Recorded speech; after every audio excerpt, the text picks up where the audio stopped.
Can you feel the excitement here? We're at the first annual Santa Cruz Industrial Hemp Expo.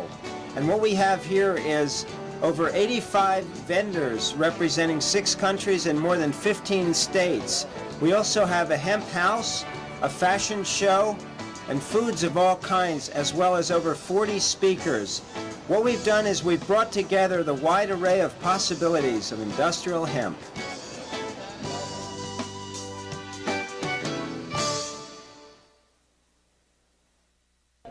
Well, I'm really enjoying walking around here and looking at all the wonderful creative products that have been created using hemp. It's just quite astonishing. And it's really encouraging because I see some real alternatives to the way in which we do things now that would be environmentally more sound and might help us move toward that sustainable future. The reason I'm most fascinated and impressed with hemp is that it's got such environmental importance in terms of reducing water and air pollution, in terms of building soil and preventing erosion, in terms of saving the forests by replacing as an alternative fiber for timber and so forth.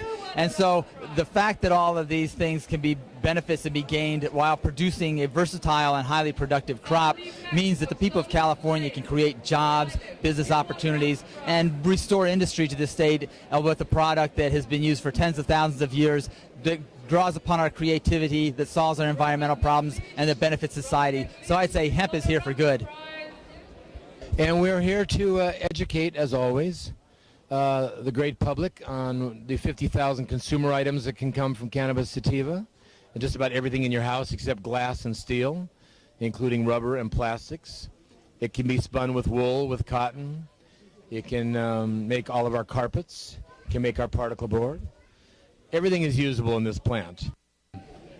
And I did an educational display showing the historical credibility of the plant, basically showing stuff like it's the first cultivated fiber crop ever. Our forefathers planted it. Henry Ford built a car out of hemp. Hemp was the premier agricultural crop in the 1800s. Things like that. It's got to be shown that this crop has had historical credibility, and that because of its historical credibility, it will in fact be a widely used future crop because of its strength, because of its qualities. I just think it's an amazing plant. I had a pleasure doing this display. It was probably the best thing I've ever done in my life. I researched the history of hemp. There's a very vast and detailed history of hemp in the United States, especially in the eastern seaboard, up in the Boston area, where sailing was a very important part of the history. And I'm trying to reincorporate hemp into America's economy. And I do that by using Hemp Magazine as a tool to educate the people and to talk about it and to get people to write articles about hemp and to learn more about it. And one of the things that I'm holding here in my hand is a very unique piece of hemp shingle roofing. It's kind of like shake shingle. It's about 40% hemp, has polymers in it. Seems very durable. You can see it pliable. It's got a thin edge, thick on the side, roughly about 18 inches to 2 foot long. This roof in here is going to be put on the hemp house in Pine Ridge, South Dakota, at the Indian Reservation. This is kind of like a hempcrete, so to speak. It's got hemp fibers in it. You can see them protruding out the side of the block here. This block is used to build the house at Pine Ridge. It's very heavy, seems very durable. I think one of the most unique things that we have here in the museum is a piece of material here. It's an armrest for Chevrolet Lumina. It's a 30% hemp fiber with a 70% polypropylene. It's melted in and pressed, and it's pressed from a substance of this right here, a little mat. This mat is spread out and it's pressed into it. This product right here is ground up hemp herds, which comes from the center part of the hemp stalk. This flour was used in the late 1930s, to make cellophane plastic, which at some 60 years later, there's some people, it's entrepreneurial, that are making plastics from this product and are very good at it, such as the Frisbee we have here. This frisbee is about 40% hemp cellulose plastic, other is polymers. Biodiesel fuel is made from hemp oil. You can refine it readily. We have burnt this in tractors, 1961 2-cylinder diesel tractor, and it smelled like vegetable oil. Hemp oil in its painting covers evenly, and it doesn't bubble up and blister like your everyday paints do today because of the fossil fuel oils and the chemical bases that's used in it. It causes them to bubble up under the sun. By this being a natural paint and a natural oil and the base for a paint, then this paint will stay on wood a lot better than an oil-based today's paint. This product here is ground up hemp stalks. It's ground up through the tornado pulper. This was done at North Carolina State University and at the Hurdy Foundation in Savannah, Georgia. This product right here is the first step process to making paper from whole stalk out of hemp stalks. When we started this company, again, we weren't really trying to make a hemp company. We were trying to make an eco company. We wanted to have zero waste. We wanted to be totally accountable for the product from the beginning of each processing of the materials to the end of the product's life. And to do that, we had to make sure that there were not any petrochemicals, no nylons, no nothing in any of the materials. So natural, in fact, that you could actually compost it, that you could just leave it in your garden and eventually the biomass would return to the earth. We take TerraPak's scrap fabric, like this over here, and we recycle it into very high quality paper. Paper has been made from plant fibers like hemp for thousands of years. We've only been using trees for 150 years. And now there are virtually no trees left, so it's time to get back to plant fibers. 150 years ago, when people proposed that it was possible to make paper out of wood chips, everybody laughed and said, well, nonsense. You make paper out of rags, hemp and linen and cotton. You don't make paper out of wood. This is crazy. Wood chips are very low in cellulose. There's only about 30% cellulose in wood chips, which is the basic material of paper. Hemp, on the other hand, is about 70% cellulose. So right away, you can see that quite a bit less toxic processing is going to be required for the hemp as for the wood chips. The hemp is way better suited for paper. It's really astonishing to me as a paper maker to think that the commercial industry makes paper out of wood. It's the last material you want to use. It's almost a joke. The traditional quotation from Bulletin 404 from the USDA in 1916 is that you can get over 4 times as much pulp from an acre of hemp as you can from an acre of trees on a sustained yield basis. When you harvest the trees, you get a lot of pulp, but when you consider that you get the pulp from the hemp year after year after year, when you average it all out, you get at least 4 times as much pulp from the hemp. I'm very much interested in alternative fibers because half of the trees that are cut down are chipped up for pulp for paper. And then half of our landfills are paper products. So what this means is that we're just turning our ancient forest into landfill as fast as we can. This is really foolish because there's a much better alternative. We know that in this half of the century that paper usage has gone up by a factor of 6, that timber usage has gone up by a factor of 3. We know that there is a fiber shortage in the world now and that it is getting worse. Our need for fiber in the world is not decreasing. The computer revolution has not given us a paperless society. It's too easy to hit the print button. Everyone's using paper and we're using it more and more. So we need more fiber. A fiber source like this particular plant that's so important that can be grown in rotation with corn and soybeans and alfalfa, where we are now paying farmers not to grow anything on fields that they then have to spray with agricultural chemicals.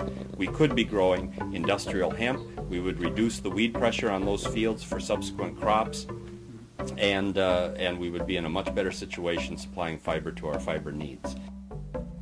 Another thing that interests me very much is using the hemp herds in particular for a building material, because when you make the hemp for paper making, when you decorticate the fiber, because only about 30% of the hemp plant is fiber, every time you get 1 bag of fiber, you get 2 bags of herds. And the best thing to do with that is to use it as a building material. I went to France and I saw what they're doing there with a process which is actually very old.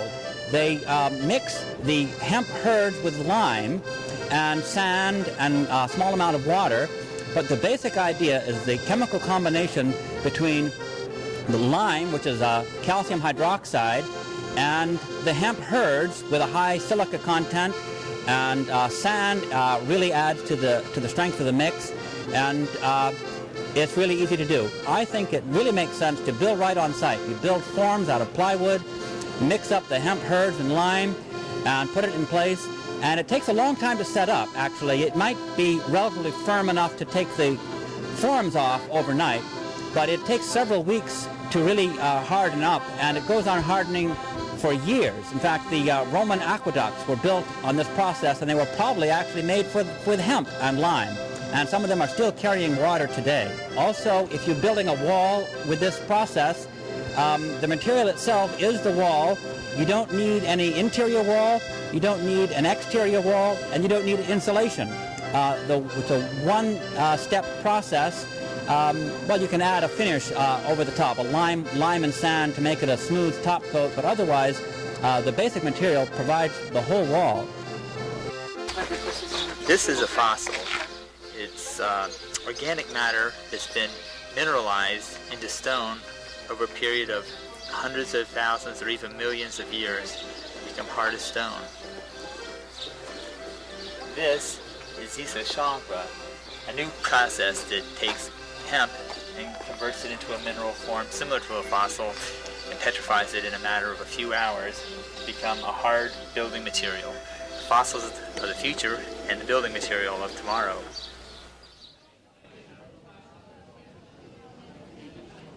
The hemp house is a must-see because once you can envision the future, then you can make it possible. And when people see that, they're going to suddenly just go and say, yes, I see the future, I get it. And this should be shown all over the world, because then you don't have to even say anything. That's how amazing this hemp house is. It creates an atmosphere, a world, a reality. The inspiration to make the hemp house probably started when, well, I'm an organic farmer, and I love plants. I'm fascinated by how humans interact with plants. And after reading Jack Herer's book, The Emperor Wears No Clothes, talking about many details of the hemp plant, I felt inspired to explore what can be done as far as building materials goes. And so I started researching what products are already available, and then I did some exploring with the hemp oil and the hemp tow, which is from the stalk of the hemp plant. And it's a soft cotton-like material that can be made into many forms. And I boiled the hemp oil for 10 minutes and put that on the hemp tow and realized that this is waterproof. This holds water. So on a global level, the implications of this go really far, because waterproofing for our houses and for vessels and boots and raincoats and many things that we use every day they all can be made out of hemp. It's non-toxic. No chemicals were needed. There really aren't any pests to hemp. That's another reason why this plant is so crucial to our very fragile, poor planet right now, that it has so many dying and dead rivers and such a lack of oxygen, and the climate is changing. The hemp plant can, within a very short period of time, reverse a lot of our problems and re-put oxygen back in our air, because it's an annual. The hemp plant grows in less than 4 months, 110 days. It can be 20 feet tall, and this puts a lot of oxygen back in our planet. And then when the harvest is reaped, and then you truckload the plant stocks to the factories, and then a lot of useful items could be made. And here we have the hemp angel, 100% hemp angel, to thank for this wonderful plant.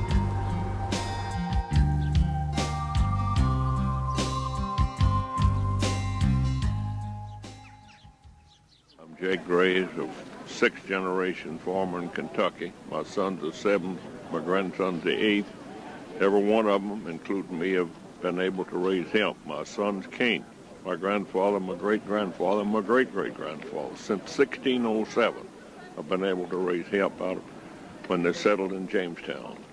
It's a mystery to me why a product that will feed, clothe, and shelter a human being is not available for use of anybody who wants to use it.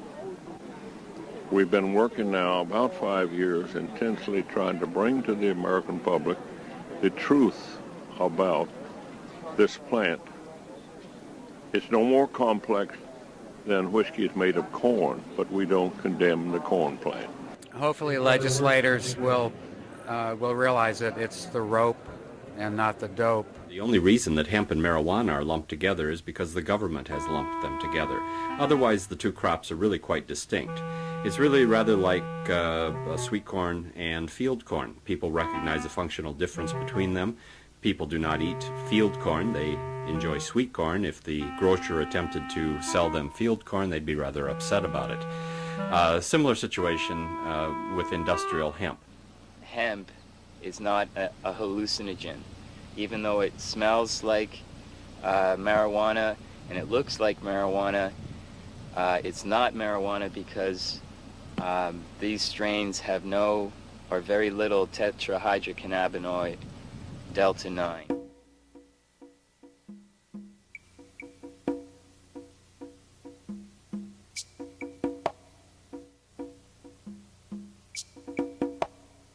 Hemp is just booming, let me tell you. I've seen it grow. We have researchers, we have publishers that publish magazines about hemp, we have publishers who publish books. You can find out all you need to know from these people. We've got manufacturers, wholesalers, distributors, retailers, and others, restaurants that serve hemp foods, and people that just want to get involved in the industry. So we're really the trade group for hemp. And we just see it's going to be great for our country. The reasons are numerous. The environment is number one, of course. I got into it myself because I wanted to save the planet, and this is one way you can do it. Hemp, the final frontier.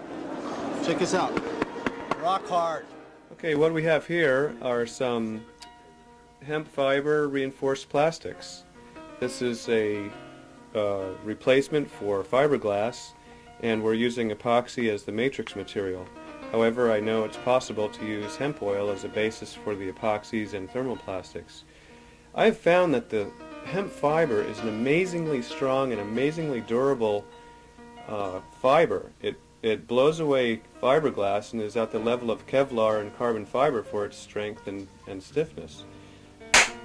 Just bashing the stuff around can really give you a sense of how tough this material is. The material can be used, of course, to replace fiberglass, which is used in bathroom shower enclosures with a chopper gun. You can build boats out of it. You could build just about anything that you can build with fiberglass or thermoplastics. So I'm very impressed with the toughness of the fiber. It tends to hang together and be somewhat resistant to ballistic impact. In fact, I think this panel here is literally bulletproof for a .38 bullet. And this is a bicycle frame that I built for the Hemp Expo to demonstrate the strength and structural qualities of hemp fiber when used as part of a bike frame. The bamboo is also a natural material for using a bike frame. It's a wonderful tube, very light, very strong, and the hemp fiber is a wonderful material to tie the bamboo tubes together. This bicycle weighs about 25 pounds. The frame alone weighs 4 pounds, which is a little lighter than the usual steel frame. The bike is designed as a hybrid commuter type bike for replacing a car. Strong stuff. The hemp fiber is a bast fiber. A bast fiber is a fiber that's found in the stalk of the plant. The fiber is on the outside in the bark, and inside is what we call the herds, and this is the woody core of the hemp plant. Now, to get the fiber, you have to separate the the fiber from the woody core. And this is done through a series of steps that usually consist of a retting process and then a decortication process. The retting is the microbial breakdown of the glues that bind the fiber to the stalk or to the inner part of the stalk.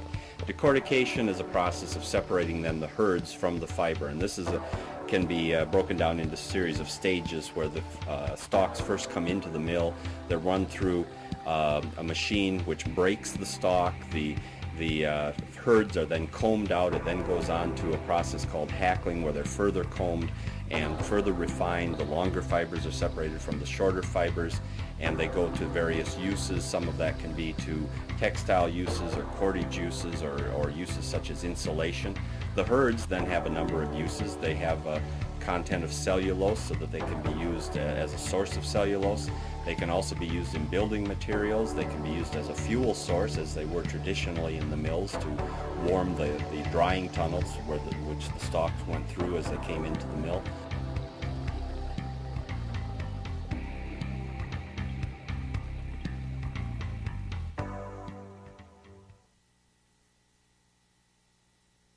Any of the textiles, hemp textiles that are sold in the United States now, as you know, are manufactured from fiber, yarn and fabric that's produced either in Eastern Europe or in China. And in order to use European or Canadian fiber for textile applications, there is a gap that we need to plug somehow, which is taking the relatively coarse fiber that's being produced in the West and turn this into something that's more like cotton, such it can be spun on cotton equipment.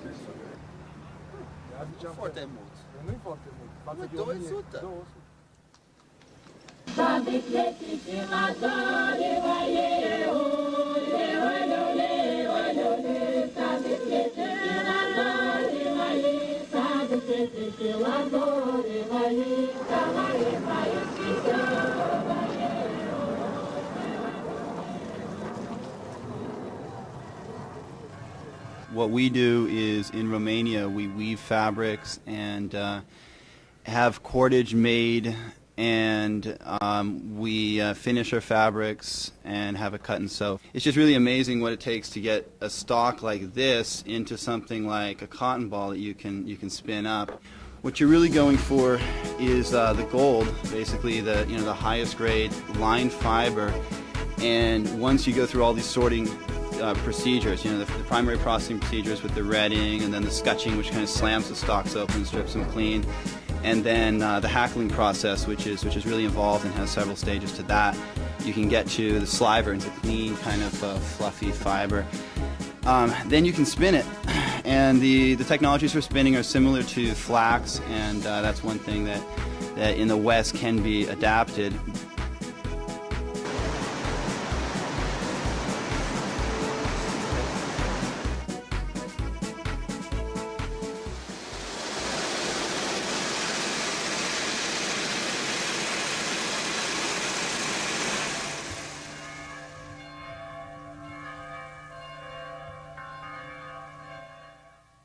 Here's a fiber that, if properly spun into yarn and properly woven or knitted in proper finishing, one can literally almost shatter the yarn or the fiber structure to make it even thinner and finer, which means that theoretically you could work with, say, a hemp canvas and then end up with something that's very much like a hemp blanket cloth, very soft and smooth.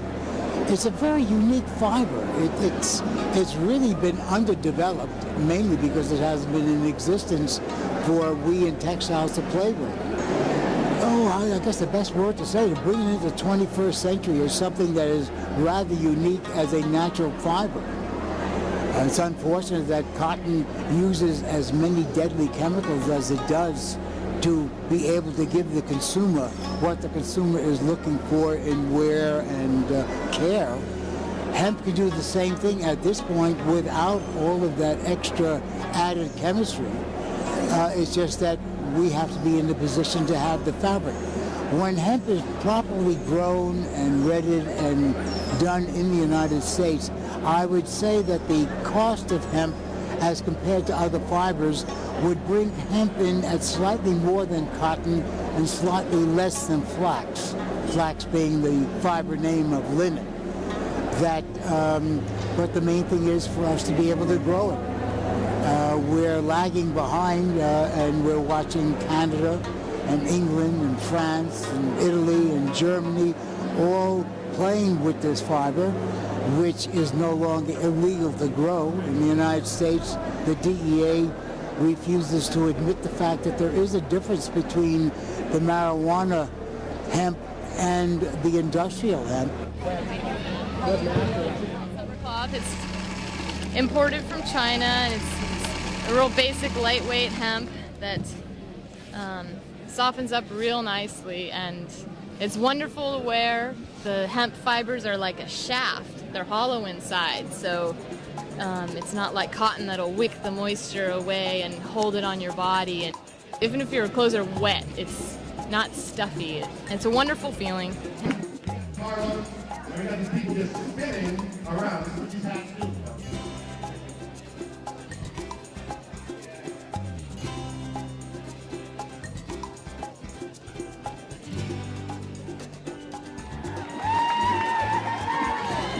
It's a growing industry.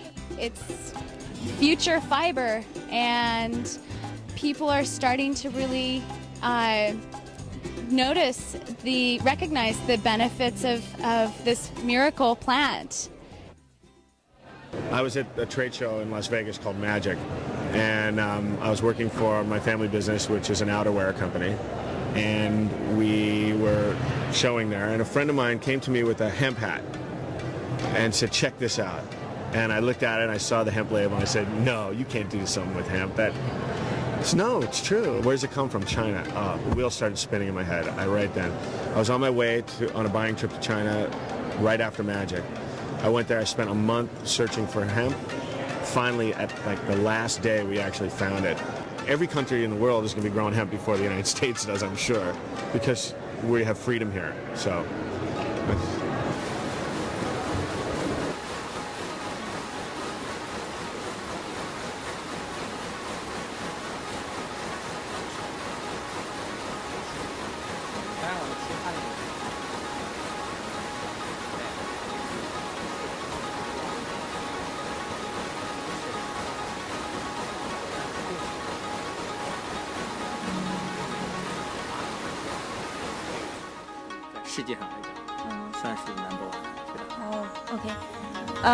Because Dongping Hemp Textile, first of all, is the largest hemp fabric manufacturer in China, and since U.S. has the largest hemp and cotton market, and so therefore we decided to come here and promoting it and to make more manufacturers of jeans to use more hemp and cotton blended intersected fabric to make it more, because hemp so far is not as popular as cotton, but we believe the quality of the hemp clothing, the fabric and the comfort it brings is a lot more superior.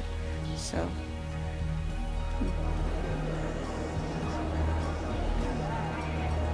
mine is really a substitute for plastic and rotting cotton because hemp is naturally mold and mildew resistant.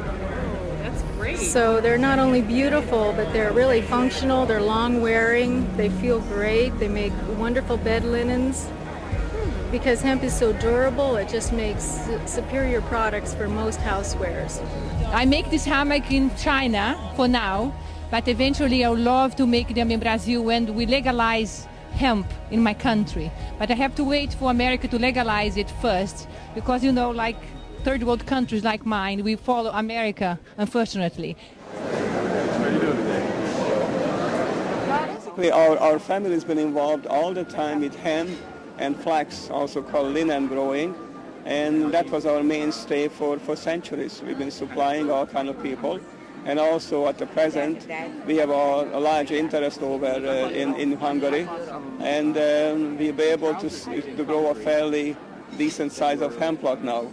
And we're hoping that in the future we're going to establish the same business in Canada. I'm presently consulting a large Canadian hemp grower in Canada, and eventually we're going to have the same technology and the same expertise transferred to North America. It's one of the most absorbing of all fibers. It's not attacked by any of the germs or such mildew that attacks cotton. It's not affected by the ultraviolet rays, so that's why it became a prime item for sales of the sailing ship. We're really excited about working with organic fiber in Canada, and I think it's essential that we focus on the organics because this plant is the way to go. And the durability factor with antimicrobial properties, especially in footwear, or foot stock line, garments, knit garments, people really like the feel of organic fibers.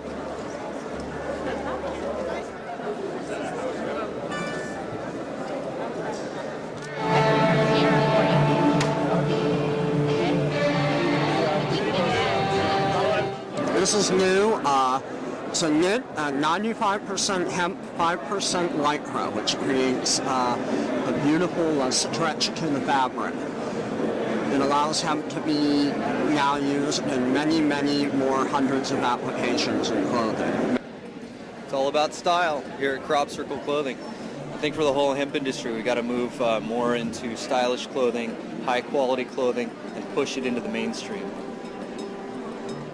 Oh.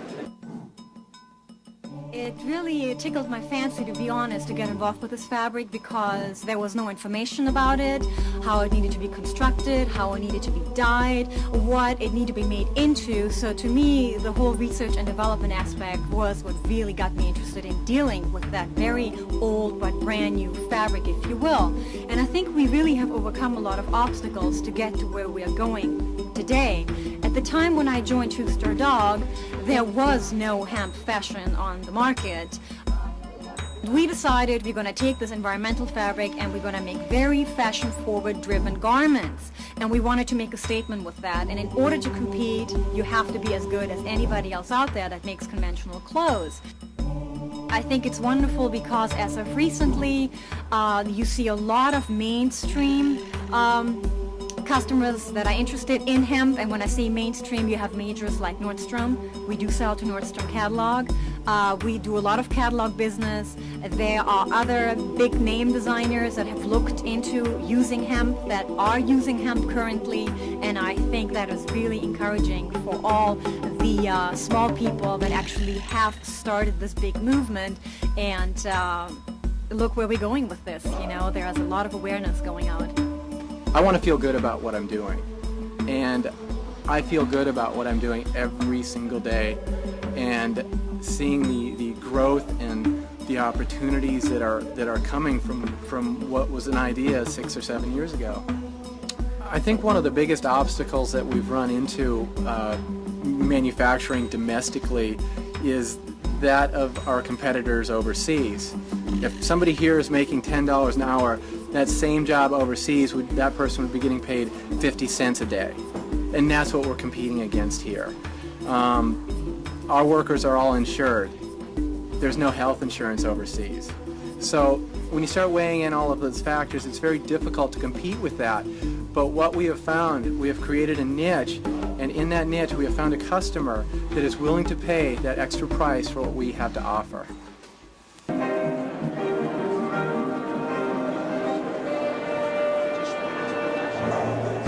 The slogan for the magazine is "Saving the Planet in Style," because we decided that the marketing of this eco-friendly fiber would benefit from a style component. People didn't have to compromise about the way they looked to buy a better kind of good, better for the planet. The changes we have seen in 3 years since we started, it's almost unrecognizable. We've seen an industry be born and start to walk like a small child, and we anticipate very soon it'll be running. It'll be running in several directions: fiber, food, and body products. People say hemp is the fiber of the future and so forth. Right now, hemp is business and hemp is money now. We can only dream about the money we can make when we're allowed to actually grow it here and have a supply.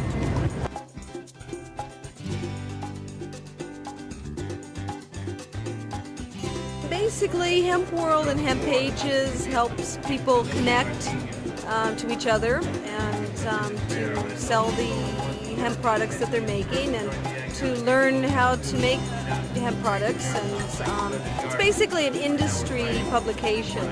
Canada is growing this year, so we're going to be importing their fiber and oil, which is a great thing because it'll be fresher and there will be less shipping costs. There's just more new product development all the time. There's a lot of great hemp beers out on the market, which I'm excited about. And basically, I'm just waiting for someone to invent a hemp tampon.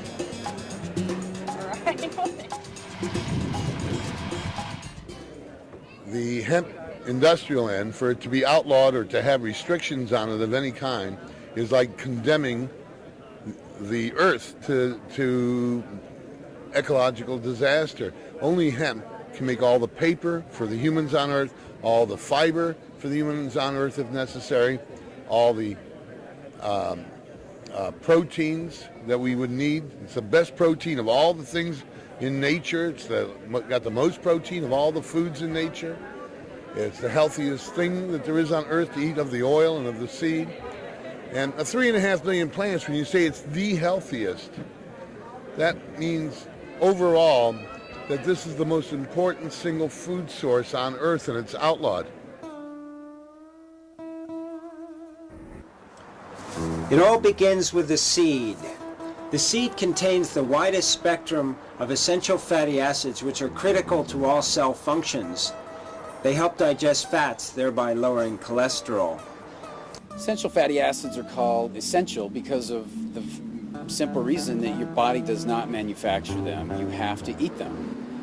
What essential fatty acids do is virtually everything in the body involves essential fatty acids. Hormone production, wound healing, cell growth, cell division, vitamin metabolism. They are literally the building blocks of life.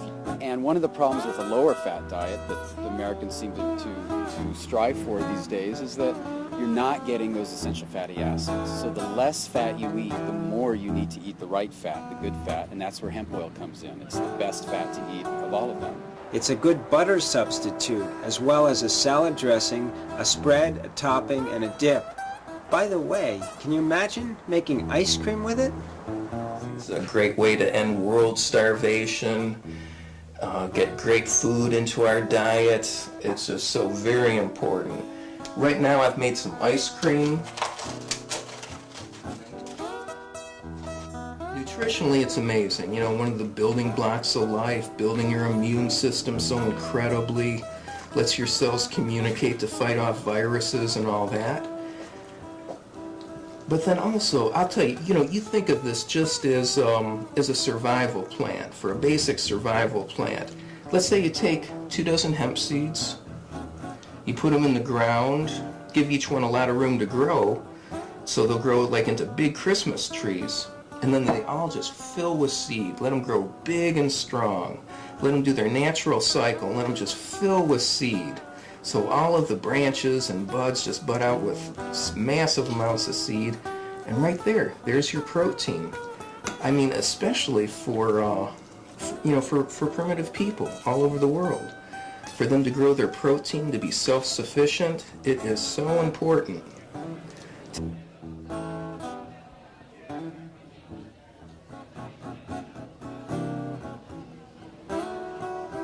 I could make a lot of money just putting hemp wine on my label, throwing a little bit of my oil in there, shaking it up and selling it. But we want something that people are going to want to have on their tables and to go along with their food, and that they actually enjoy, and something that's a quality product.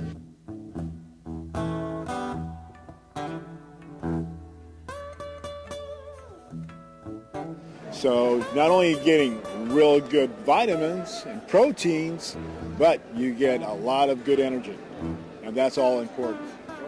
So get off that coffee and caffeine and join the hemp crowd.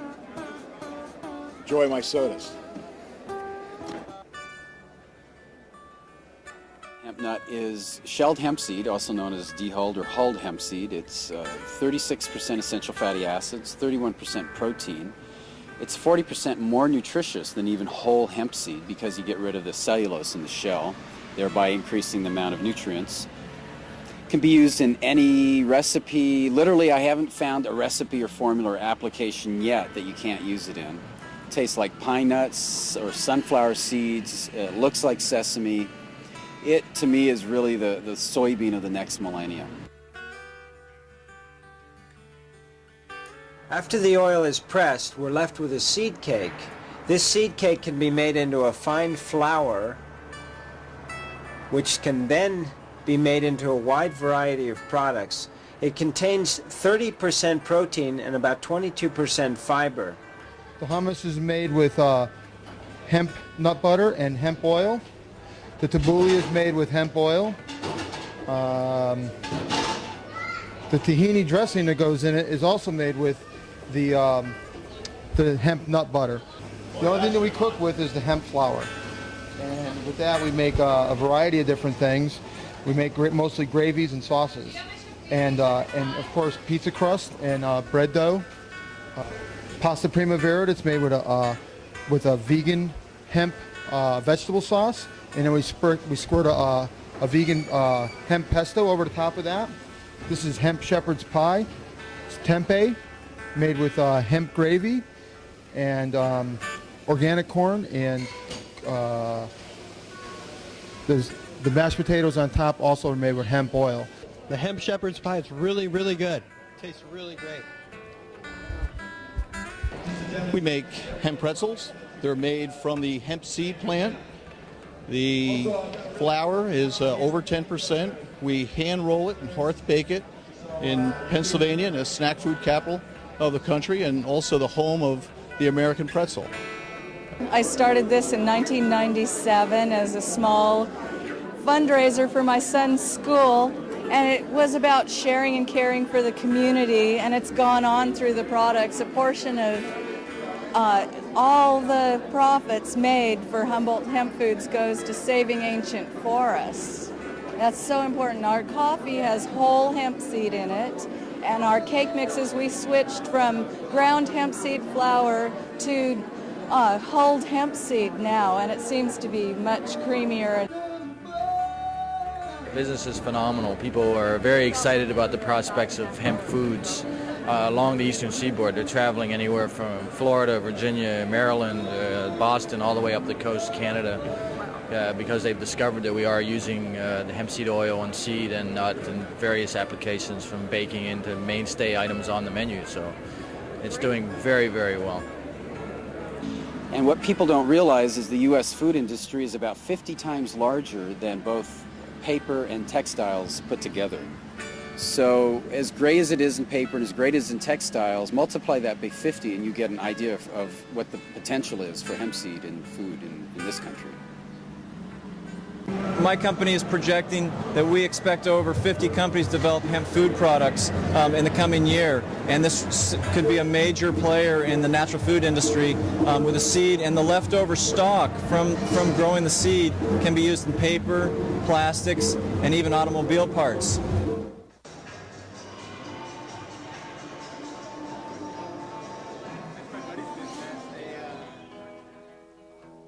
These essential fatty acids are emerging in the cosmetic industry, in lip balms, soaps, shampoo, aromatherapy products, and creams.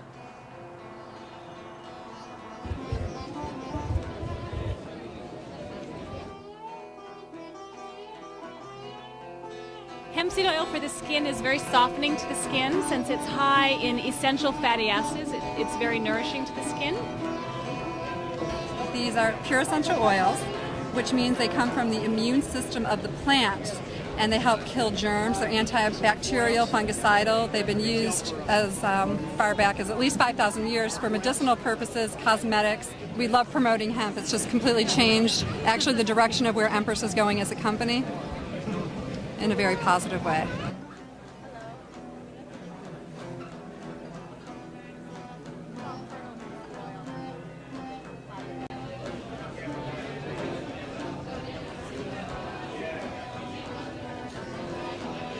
The uses for this soap are incredible, and they've been enhanced by hemp but everything from curing eye disease. I'd be in jail if we put on the label what people absolutely insisted did.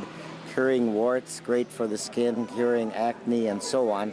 So the number doesn't matter. It's probably over 200 uses that I've received. I put out over 300,000 miles telling a story of our soap. I don't sell it. The soap sells itself.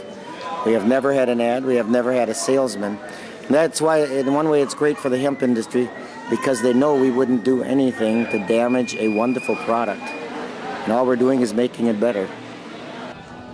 We make handmade herbal soap, as you can see, herbal in many ways, with hemp seed oil and 3 different healing herbs. It's wonderful soap. We have very many satisfied customers. From the seed comes 2 oils. The first pressed, health and beauty oil, and the second pressed, refined oil. Some applications are paints, dyes, detergent, fuels, and lubrication. The whole reason I got into candle making is because I wanted people to relax more. So putting it together with hemp made a lot of sense. So I'm hoping people will enjoy the light that I'm creating and relax. That's the idea.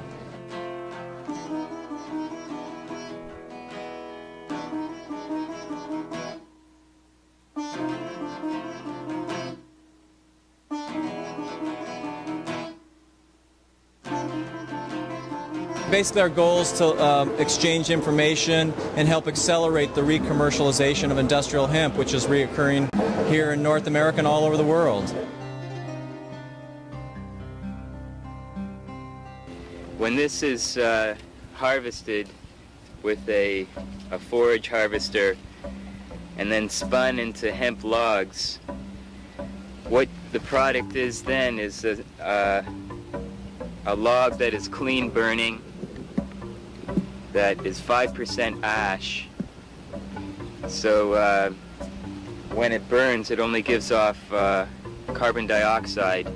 And when the plants grow in the field, they absorb the carbon dioxide and give off oxygen. One of the things that's important to remember in agriculture is that a great deal of our food and fiber is being produced through the use of chemicals. Literally hundreds of millions of tons of chemicals are being applied in conventional agriculture to our ground on a yearly basis. Hemp becomes what we call a crop of transition, where it allows a farmer to make a change from conventional agriculture, which uses a lot of chemicals, to organic farming. This period usually takes about 3 years, and this is what we call transitional farming. And hemp becomes an excellent crop in that. Right now, about 70% of the ozone depletion is directly attributable to nitrate fertilizers. And so the more ground that we convert to organic, the better it is for the planet. The other thing is that hemp takes up a great deal of carbon dioxide, which gives solutions to global warming. We feel that if we can eliminate a lot of the poisons that we're putting into the atmosphere and into the ground, and certainly hemp can do that for us, then we're bringing solutions to the planet that a lot of people have been looking for a long time. We can reverse some of the damage that's been going on. Hemp, just from a fiber standpoint, means that we get to wear our carbon rather than actually have it floating around in the atmosphere. And of course, from a seed standpoint, it becomes an important food. And oil is one of the best oils from a cosmetic standpoint, allows your body to absorb it very nicely. And so there's a lot of reasons that we like to see it in the organic rotation. We need more green plants on planet Earth to make the planet healthy, so we have good fresh air to breathe. And growing our own fuel is one way to accomplish that can really solve a lot of problems. But it would take a lot of money and a concerted effort on the part of everyone to get involved in this measure, and because you have to have expensive power plants, you have to have farmers willing to devote their acreage to this experiment, and you have to have a government that's willing to change the laws or just step to the side and listen to what the people have to say and allow the people to have the research done and their votes taken, instead of this insane fever of fanatic prohibition as it concerns the hemp plant. The United States is the only first world country on this dear planet Earth who is not planting industrial hemp. I mean, it is totally stupid. Yeah, my name is Bill Holmberg. I run Global Biorefineries. We're the people that are interested in taking cellulosic biomass and converting it into a variety of fuels and chemicals and bioenergy. And this industry is just now moving into full force, and within a few years we're going to need more biomass than we can get our hands on, and industrial hemp looks like a real candidate. We import about 60% of our oil now in petroleum products from the Middle East. We have to turn that around. We only have 3% of the world's oil reserves, and we're using 25% of the current production.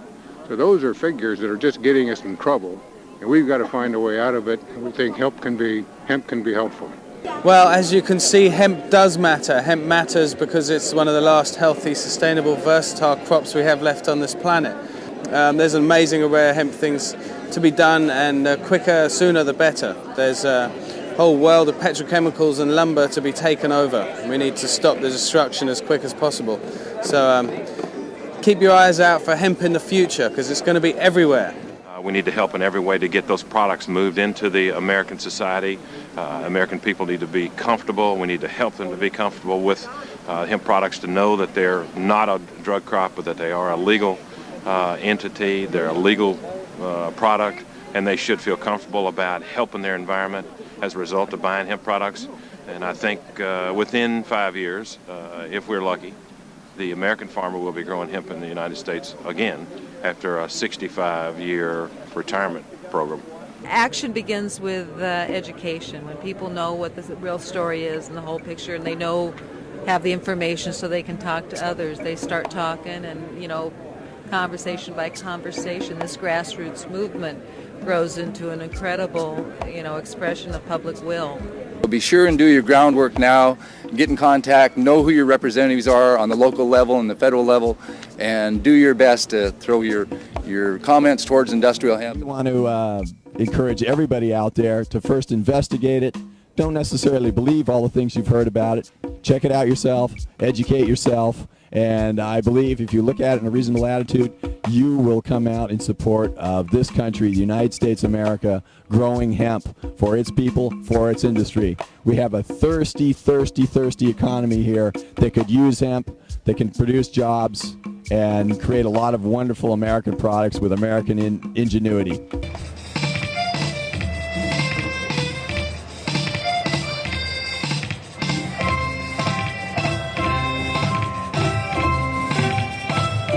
Well, what you have here is a hemp teddy bear with movable parts and made of a beautiful hemp. And he's kind of a vehicle for the message. The message is inside the hang tag, which is about awareness and spreading awareness. So the vehicle, the message, that's an environmental message about including hemp more into, sustainable living. Aware bear. It's a great name. Thanks. The Hemp Industries Association has a website that you can check out to see all of our members. Every member has a page. It's thehia.org. Also, we have hempstores.com. We'd love all of you to go into a hemp store and touch it and feel it and see what it really is, how useful it is. And really, nothing else is going to expand hemp other than your dollars saying, yay, buy hemp.